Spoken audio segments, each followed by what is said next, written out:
अरिहन्ताणम्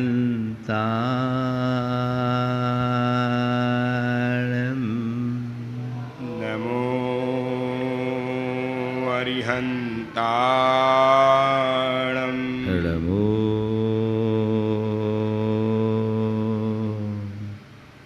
सिद्धाणम् नमो सिद्धाणम् नमो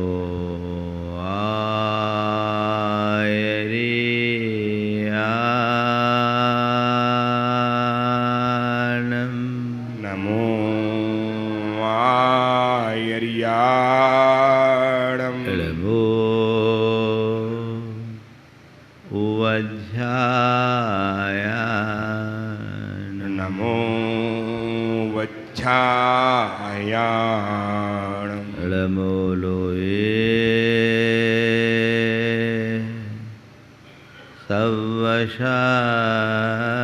सव्वशाहुनम् नमो लोये सव्यसाहुणम् एसो पंच हळमुयारो एषो पञ्चनमो यारो सव्वपावपनाशिनो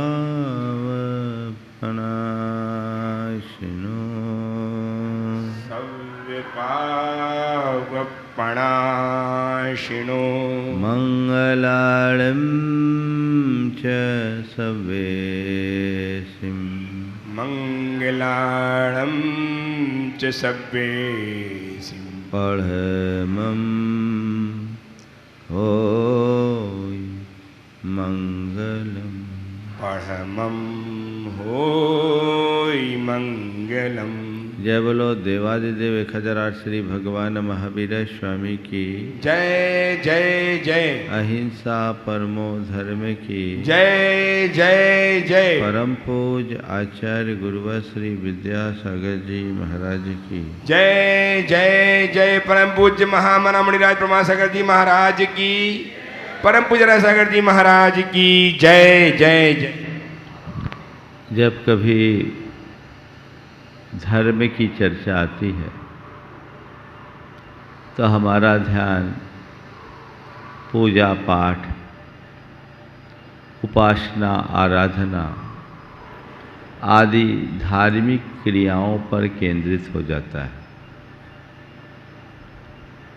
जब किसी धार्मिक व्यक्ति की बात आती है तो हमारे आँखों के सामने एक ऐसे व्यक्ति की छवि उभरती है जो खूब पूजा पाठ, स्वाध्याय, त्याग तप, व्रत उपवास, दान पुण्य और सत्संग में रुचि रखता है।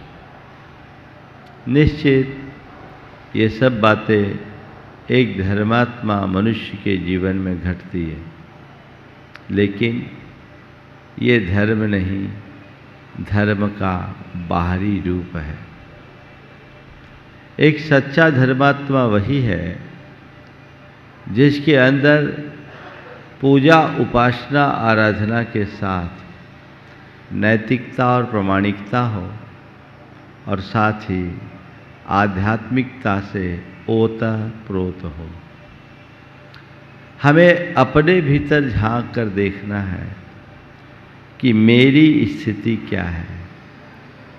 न्याय निष्ठा मेरे भीतर कितनी है।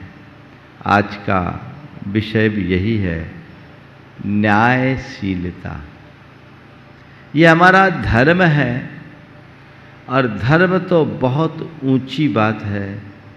ये हमारे मनुष्य होने का आधार है।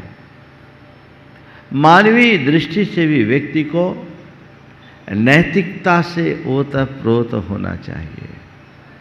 आप अपने मन को टटोल करके देखिए, पूजा पाठ आदि धार्मिक क्रियाएं जितनी रुचि से करते हो, क्या अपनी ईमान के प्रति, अपनी प्रामाणिकता के प्रति, अपनी नैतिकता के प्रति वैसी प्रतिबद्धता दिखती है?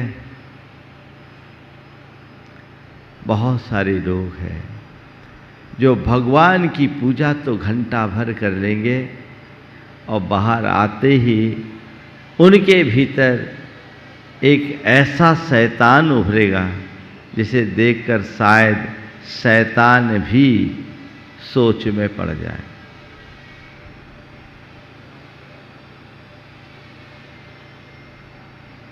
एक व्यक्ति के यहाँ ग्राहक सौदा लेने के लिए गया, सेठ ने डंडी मार लिया। तौलते समय डंडी मारा, ग्राहक खुद एक चोर था। चोर ने सेठ को डंडी मारता देखा तो तुरंत पकड़ लिया और कहा, हद हो गई सेठ जी, मैं ये क्या देख रहा हूं। मैंने जीवन में पहली बार गुरु के प्रवचन सुना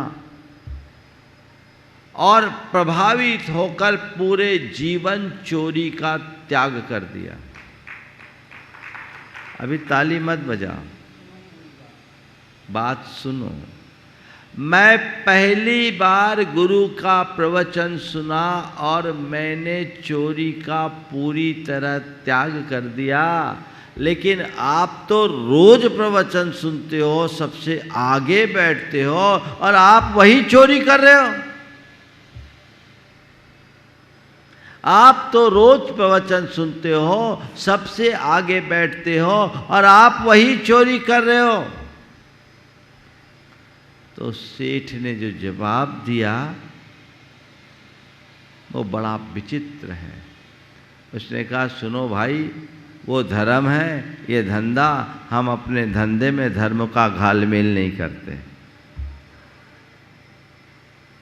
भगवान के आगे एक पवित्र इंसान बनने वाला व्यक्ति इतना बेईमान बन सकता है?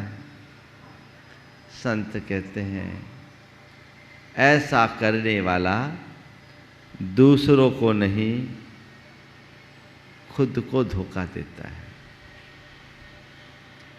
दूसरों को नहीं, खुद को धोखा देता। वो अपने प्रति बेईमान है, वो अपनी आत्मा का पतन कर रहा है।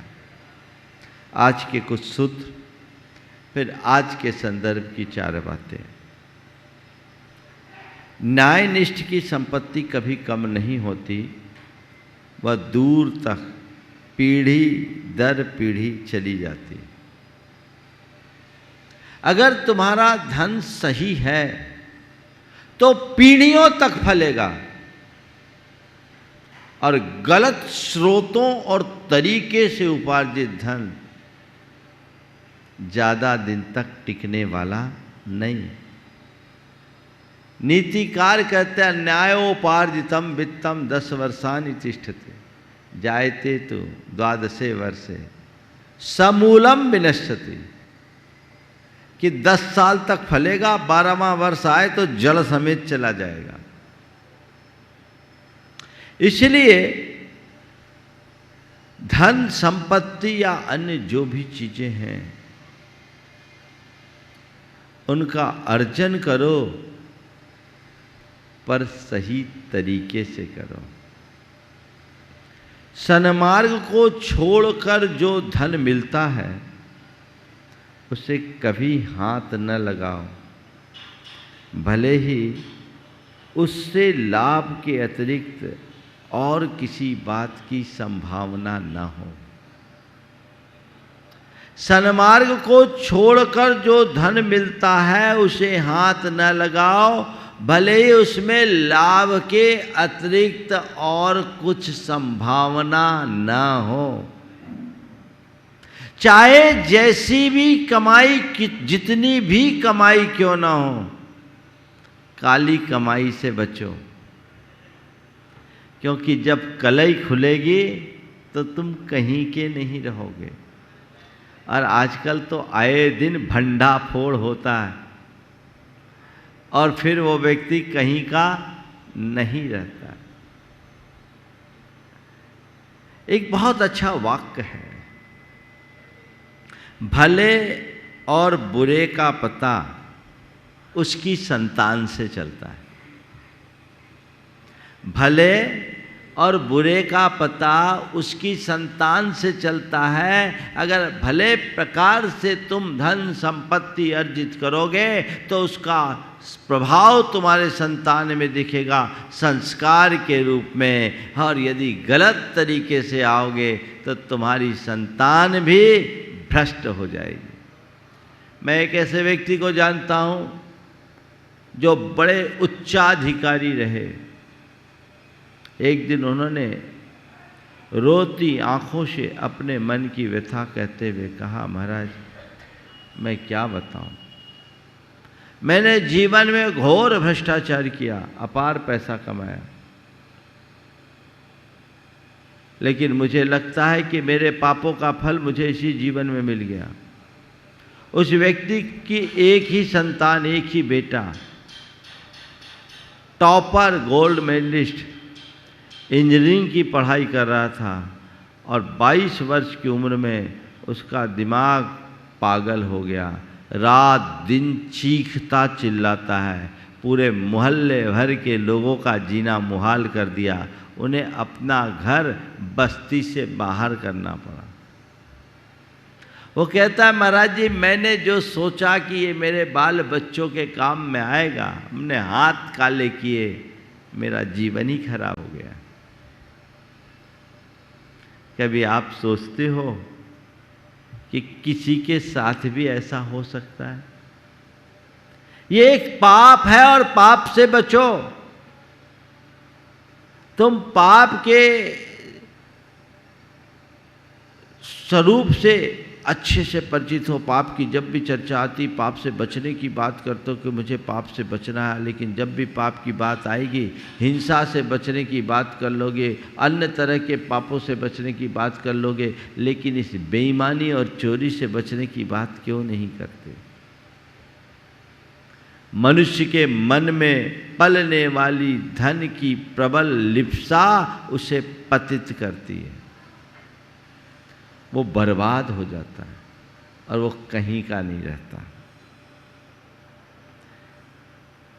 जब तुम्हारा मन सत्य से विमुख होकर असत्य की ओर झुकने लगे तो समझ लो कि तुम्हारा सर्वनाश निकट ही है।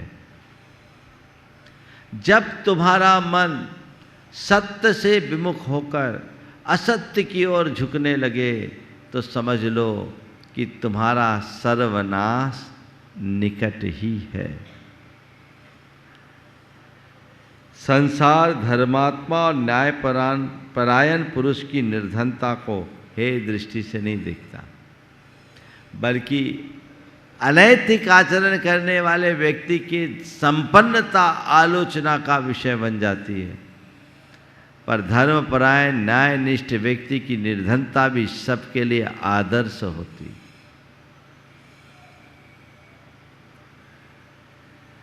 आज मैं बात आप सबसे कहूंगा, हर व्यक्ति जानता है कि गलत पैसा गलत होता है कि नहीं? मानते हो? फिर भी नीतिहीनता का आचरण क्यों होता है? आज के संदर्भ में 4 बातें आप सबसे करूंगा। नीतिहीनता क्यों? अगर कारण को पकड़ लोगे तभी आप इससे बच पाओगे। 4 कारण हैं नीतिहीनता के। सबसे पहली बात, आय से अधिक व्यय। दूसरी बात, कृत्रिम अपेक्षाओं का विस्तार। तीसरी बात, लालसा बहुल मनोवृत्ति। और चौथी बात, यथार्थ की अनदेखी। आय से अधिक व्यय, कृत्रिम अपेक्षा का विस्तार, लालसा बहुल वृत्ति और यथार्थ की अनदेखी। यदि ये चारों में एक भी रहेंगे तो तुम नैतिकता से युक्त नहीं रह पाओगे। गलत तरीके से पैसा कमाने के लिए वही व्यक्ति उत्साहित होता है जिसके खर्चे ज़्यादा हैं। तुम्हारी जितनी आमदनी है तुम उसके भीतर संतुष्ट रहकर जीना सीखो, कभी हाथ खाले काले करने की नौबत नहीं आएगी। खर्च के स्रोत खोलते जाते हैं, आमदनी का स्रोत सीमित होता है तो दाएं बाएं हाथ पांव मारते हैं और फिर चपेट में आ जाए तो कहीं के नहीं रहते। आय से अधिक व्यय कभी मत कीजिए, सीमित संसाधनों में संतोष रखकर जीने के अभ्यासी बनिए, आपको कोई कठिनाई नहीं होगी, कोई कठिनाई नहीं। अपने आप को कहीं ना कहीं बैलेंस तो करना होगा। मेरे संपर्क में एक अधिकारी है, पूरी तरह से ईमानदारी से जीवन जीते हैं, एक पाई रिश्वत नहीं लेते। एक दिन चर्चा में बात आई तो उनके एक व्यक्ति मेरे पास बैठा था, उनसे उनने पूछा आपका इतने में काम चल जाता है? उन्होंने कहा हमारी इच्छाएं इतनी सीमित है कि जो मिलता है उसमें भी बच जाता है, हम क्यों हाथ काला करें? इच्छाएं सीमित कर लो तो ज्यादा पाप नहीं करना पड़ेगा। कहावत है पाप पेट भरने के लिए नहीं, पेटी भरने के लिए ज्यादा होता है। पेट की एक सीमा है, पेटी की कोई पैमाइश नहीं। तो हम अपने आप को सीमित करें, पहला लक्ष्य बनाएं। अब इसमें बाधा बनती है कृत्रिम अपेक्षाओं का विस्तार, जो हमारे जीवन में बनावटीपन ले आता। हमारी हैसियत कुछ और है, हमारा बैकग्राउंड कुछ और है, हमारी रिक्वायरमेंट भी कुछ और है, लेकिन जब दूसरों को देखकर उनसे होड़ करते हैं तो मनुष्य अंधी दौड़ में दौड़ना शुरू कर लेता है। एक साधारण आदमी भी जब अपने आप को करोड़पति की भांति प्रस्तुत करना शुरू करता है तो उस स्टेटस को मेंटेन करने के लिए उन्हें अनेक छद्म रास्ते अपनाने पड़ते हैं, और वो जो कुछ भी होता है सुनिश्चित तौर पर केवल और केवल गंदा होता है। क्यों? मैं जो हूं जैसा हूं उतने में रहूं, सादा जीवन उच्च विचार के आदर्श को अपनाऊं, मेरा काम उसमें चल सकता है, पर इस अंधी होड़ में मैं दौड़ूंगा तो कहीं का भी नहीं रहूंगा, ये समझ अपने अंदर होनी चाहिए। कृत्रिम अपेक्षाओं का विस्तार मत करो। पर आजकल यही है, मेरे को मकान की ज़रूरत है, मकान जैसा मिल जाए मिल जाए, नहीं, मकान तो हो पर पॉश एरिया में होना चाहिए, और पॉश एरिया में ही नहीं, टॉप का फर्नीचर भी होना चाहिए। हालत फटीचर सी है और चाहिए फर्नीचर अच्छा। पोजीशन तो देखो, कई लोग आजकल कर्जा लेके घी पी रहे हैं, है ना? इन सब के होड़ में लोग धोखाधड़ी, विश्वासघात, अमानत में खयानत जैसे अनैतिक कर्म कर रहे हैं।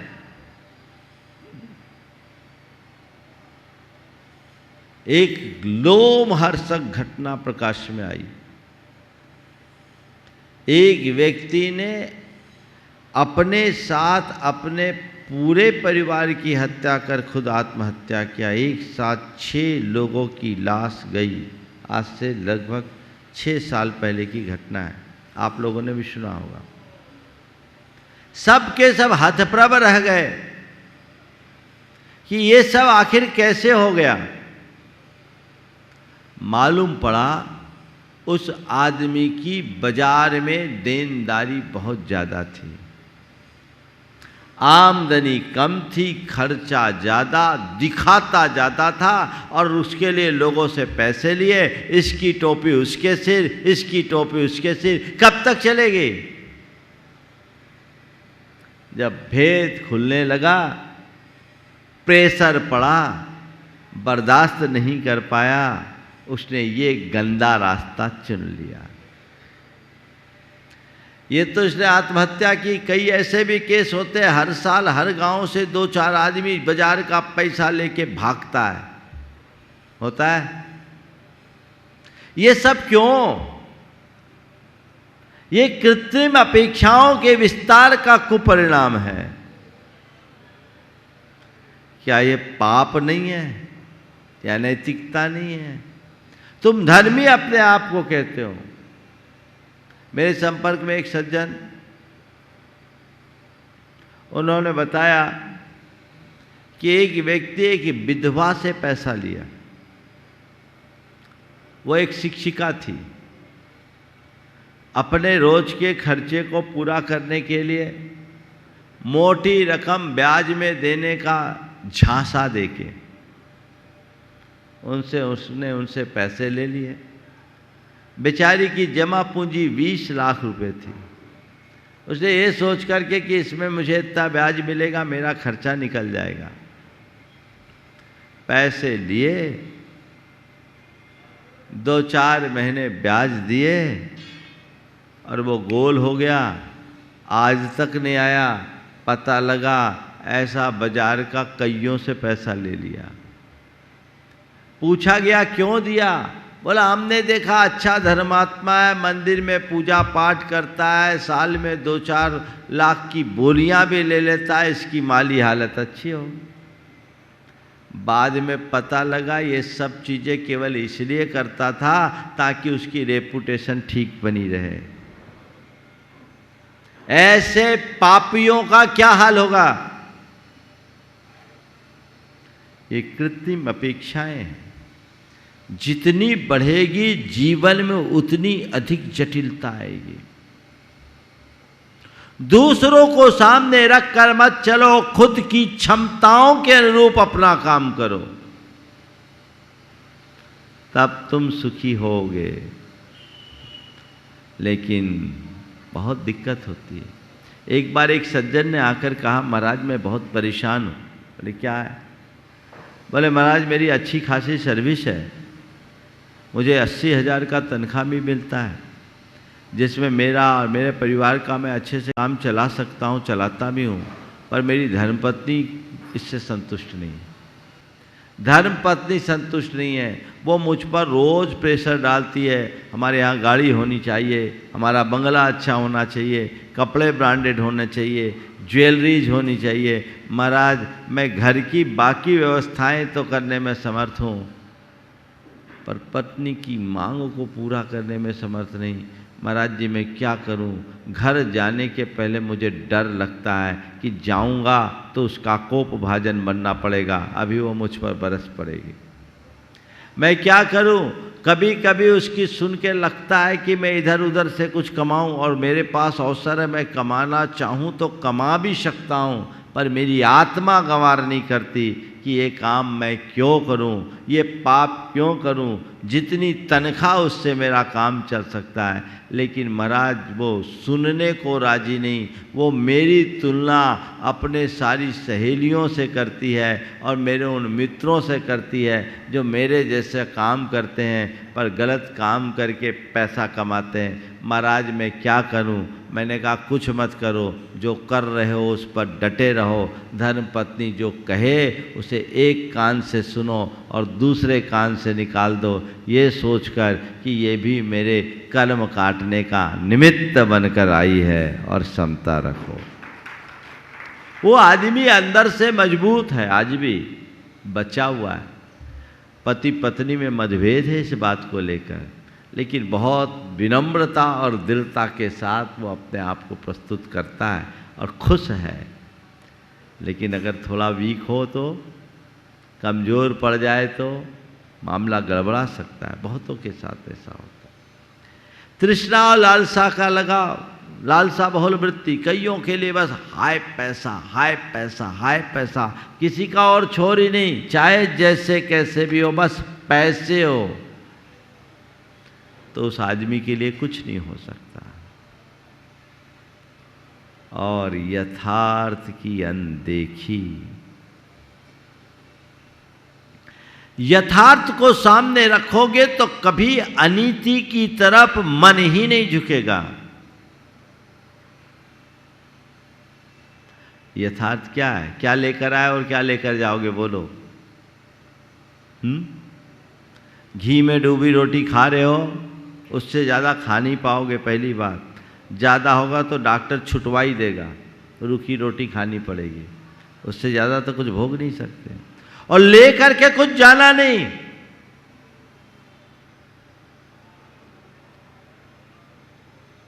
तुम्हें तुम्हारे बाप दादाओं से जो संपत्ति मिली, तुमने अपने हुनर से उन्हें बढ़ा लिया।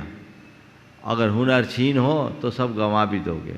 कहावत है, पूत कपूत तो का धन संचय, और पूत सपूत तो का धन संचय। इस सच्चाई को जानकर चलो तो कभी गलत काम करने के लिए मन उत्साहित ही नहीं होगा। इस गलत कार्य से अपने आप को बचाने के लिए मन को उत्साहित रखिए। क्यों हम करें, किसके लिए करें? जो कल देगा वो कल की व्यवस्था देगा। मेरे संपर्क में एक सज्जन, अब तो रिटायर हो गए, वो पुलिस में थे, प्रोसिक्यूटर्स की पोस्ट में, पुलिस प्रोसिक्यूटर्स। उन्होंने रिश्वत का त्याग किया और बड़े सदाचारी धर्मात्मा व्यक्ति। जब मेरे पास आए, धर्मपत्नी साथ में थी, बोले महाराज जी मैं रिश्वत का त्याग करना चाहता हूँ। मुझे लगा कि ये बहुत बड़ा नियम है। मैंने पूछा ठीक है, ये त्याग करना चाहते हो, बात तो बहुत अच्छी है, पर आपका नियम निभ जाएगा? बोले हाँ महाराज निभ जाएगा, आप तो आशीर्वाद दें। मैंने उनकी धर्मपत्नी से पूछा क्यों ये नियम दे दो? बोले हाँ महाराज हम लोग बहुत सोच के आए, अब हमें कोई काला काम नहीं करना, आज तक किया नहीं, भविष्य में भी नहीं करेंगे। उस व्यक्ति ने कहा महाराज क्या करना है? 2 बच्चे हैं, दोनों होशियार हैं, पढ़ लिख करके कुछ बन ही जाएंगे, सरकार अच्छी तनख्वाह देती है, रहने के लिए क्वार्टर देती है, और अगर रिटायर हो जाऊंगा तो पेंशन मिलेगी, मुझे कुछ हो जाएगा तो मेरी पत्नी को मिलेगी। मैं किसके लिए ये सब करूं? ये पाप करने की ज़रूरत क्या है? मुझे इसकी कोई आवश्यकता प्रतीत नहीं होती। और उस व्यक्ति ने वहीं संकल्प लिया, नियम लिया, त्याग किया। रात्रि भोजन के भी त्यागी धर्मात्मा व्यक्ति थे। मैंने एक दिन उनसे पूछा, बोले महाराज जी DIG लेवल का भी मीटिंग होता है तो मुझसे कह दिया जाता है जैन साहब आपका टाइम हो गया, भोजन कर लो। और उनको सबको पता है ये ईमानदार आदमी है, ये गंदा काम नहीं करेंगे। जो यथार्थ को सामने रख करके चलता है वो जीवन में कभी को कुकृत्य करने के लिए उत्साहित नहीं होता, और जो यथार्थ की अनदेखी करता है उनके जीवन में कभी कुछ टिकता नहीं। चाहे व्यापार हो, चाहे नौकरी हो, चाहे उद्योग धंधा हो या और कोई कर्म, अनैतिकता से अपने आप को बचाइए, न्याय निष्ठ बन करके जीवन जिए, तभी आप सच्चे अर्थों में धर्मात्मा कहलाने के अधिकारी हो।